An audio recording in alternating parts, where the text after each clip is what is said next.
Pwede ka na makalaya, bibitawan na kita kahit alam ko na hindi ko kaya. Kesa pabayaan kung isa't isa ay ating dinadaya. Di na ipipilit kahit alam ko na nakakahinayang, kasi di na maligaya. Unti-unti ko nang tinatanggap, siguro nga dito na rin natatapos ang lahat. Ayoko na rin pilitin ka na makisama pa sa akin, nakakawalang gana. Di mo pa ba yan nakutuban, di ba tamang inala ka? Sino sa atin may mali kung ako o sige, pero sana tanggapin mo pareho lang tayong dalawa nakasakit. Tapos parang gusto mo lang sa akin i-end.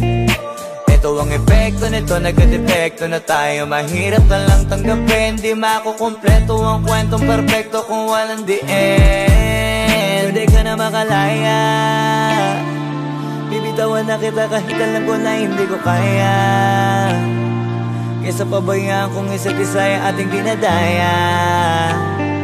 Di na ipipilit kahit alam ko na nakakahinayang, kasi di na maligaya. Pwede ka na makalaya, bibitawan na kita kahit alam ko na hindi ko kaya.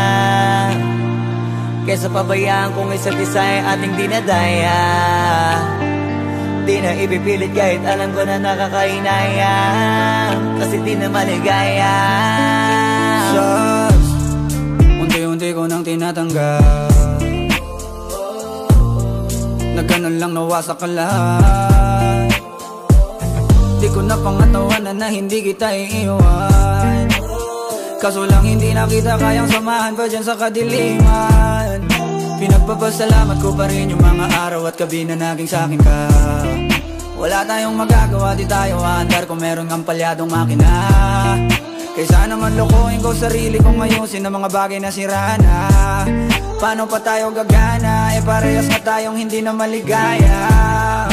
Huwag mo ngang isisi sa'kin ang lahat kung bakit ba sa atin ay nangyari to. Hindi ko kasalanan na hindi ko nakayanan ang pagbago ng ugali mo. Sinubukan ko na makintindihin kita, mas lalo kong nakikita na hindi tayo para sa isa't isa. Pwede ka na makalaya, bibitawan na kita kahit alam ko na hindi ko kaya. Kesa pabayaan kung isa't isa ay ating dinadaya. Di na ipipilit kahit alam ko na nakakahinayang, kasi di na maligaya. Pwede ka na makalaya, bibitawan na kita kahit alam ko na hindi ko kaya. Kesa pabayaan kung isa't isa ay ating dinadaya. Di na ipipilit kahit alam ko na nakakahinayang, kasi di na maligaya.